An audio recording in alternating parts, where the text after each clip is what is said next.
Come funziona la tastiera della chitarra?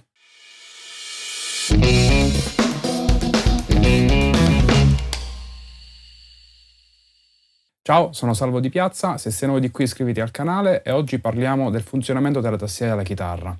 È un argomento un po' sottovalutato, però molto importante perché può fare la differenza sul nostro modo di suonare e agevolare le nostre abilità di lettura o migliorarci nell'improvvisazione. Come saprai, una tipica chitarra è provvista di 6 corde e ogni corda è intonata su una precisa altezza. Nell'accordatura standard, le note in questione dalla più acuta alla più grave sono Mi, Si, Sol, Re, La e Mi. Poi l'intonazione di ogni singola corda può essere alterata attraverso l'uso della tastiera, che è caratterizzata dalla presenza di ferretti verticali chiamati fret che delimitano i tasti. Rispetto al pianoforte, dove abbiamo una netta distinzione attraverso i tasti bianchi e i tasti neri delle note naturali e delle note alterate, sulla chitarra o su altri strumenti a corda come il basso elettrico o gli strumenti ad arco, abbiamo le note naturali e le note alterate una dietro l'altra.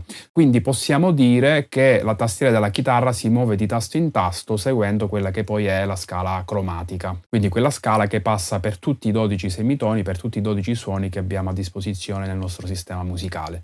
In un certo senso possiamo immaginare la chitarra come se fosse composta da 6 pianoforti, quindi un pianoforte per ogni corda, dove però ogni pianoforte parte ogni volta da una nota differente. Quindi, come puoi immaginare, questo aspetto può rendere un po' complicato per i chitarristi riuscire a visualizzare correttamente e velocemente la posizione di ogni singola nota all'interno della tastiera. Di grande aiuto sicuramente sono i dot, che sono questi segnali che troviamo lungo i tasti e che vengono riportati anche di fianco al manico, che vengono utilizzati come punti di riferimento e ci aiutano a visualizzare meglio la posizione delle note. Un'altra cosa molto importante da tenere in considerazione è che, a differenza del pianoforte, dove una nota a una specifica altezza può essere suonata solo da un tasto,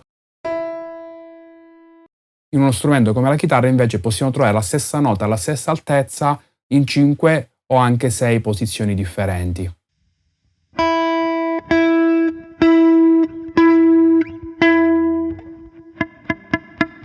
Nel momento in cui abbiamo a che fare con un gruppo di note e mettiamo in relazione anche più corde contemporaneamente, possiamo avere veramente tantissime possibilità per suonare lo stesso gruppo di note in posizioni differenti, con altrettante diteggiature.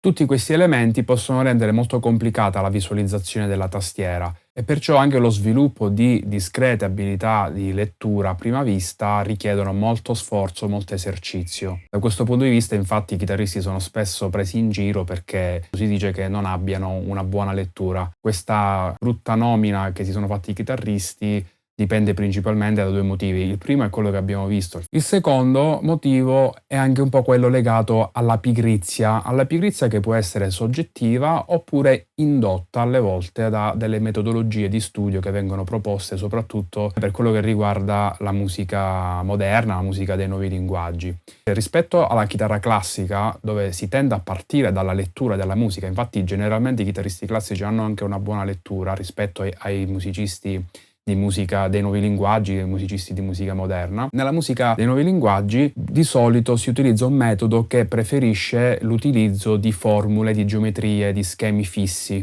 okay? Più che della visualizzazione delle note sulla tastiera. Per esempio, per quello che riguarda un accordo come il Fa maggiore, io basta che memorizzo questa geometria, so che la nota di riferimento è su questa corda qui, so che questa nota è un Fa, e conoscendo il funzionamento della tastiera che appunto si muove per semitoni, so che se questo è un Fa, questo sarà un Fa diesis, questo sarà un Sol, questo è un Sol diesis e così via.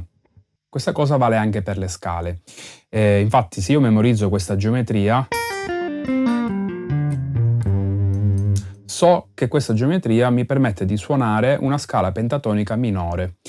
A quel punto memorizzo una nota di riferimento che in questo caso chiamiamo tonica, che per questa geometria possiamo ricavarcela qui, e so che a partire da questo tasto, siccome questo tasto è un Sol, allora io sto suonando una pentatonica minore di Sol, ok?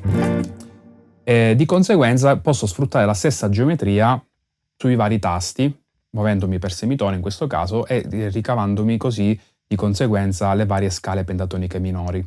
Quindi da una parte questo meccanismo ci agevola nella memorizzazione e nell'utilizzo di materiali senza dover necessariamente avere consapevolezza poi di quali sono le note che sto di fatto suonando.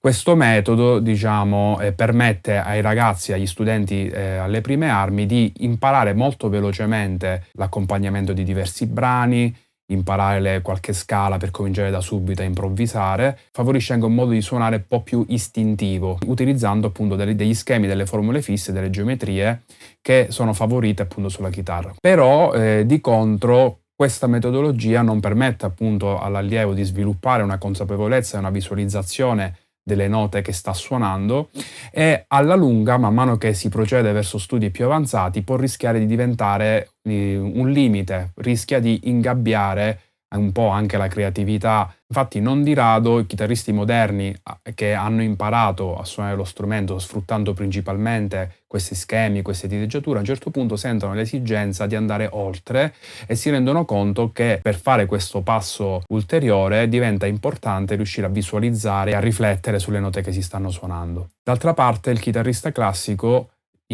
parte dalla lettura delle note, dall'esecuzione dei brani, dalla lettura dei brani e tende a sviluppare di base una lettura migliore rispetto al chitarrista moderno medio, anche se c'è da dire che le parti scritte per chitarra classica si leggono, sono impostate in una maniera un po' differente, infatti non è detto poi che un chitarrista classico riesca a leggere con la stessa disinvoltura una parte scritta per chitarra moderna, per chitarra elettrica per esempio. Un'altra cosa importante è che se siete dei chitarristi che si basano fondamentalmente sull'utilizzo di schemi e formule fisse di diteggiature, probabilmente vi sarà capitato, come è capitato a me, di perdere il riferimento della geometria su cui state suonando e cominciare per un attimo a suonare delle note sbagliate. Anche se resterete comunque magari dei chitarristi che si baseranno principalmente o quasi esclusivamente sull'utilizzo delle diteggiature tipiche che lo strumento ci offre, riuscire a visualizzare al momento giusto la nota giusta può fare la differenza.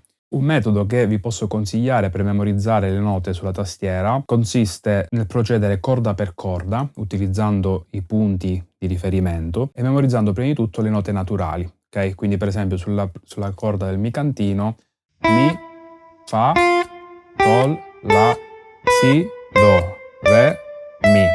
Arrivato al 12° tasto poi si ripete nuovamente la disposizione delle note che abbiamo utilizzato precedentemente e anche di fatto i punti, praticamente i dot corrispondono. Una volta che prendo confidenza con questo,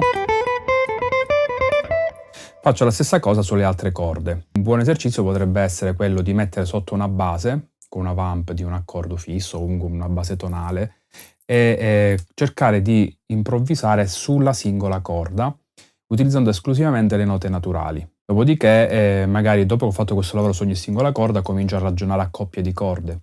Quindi, per esempio, prendo in considerazione prima e seconda corda.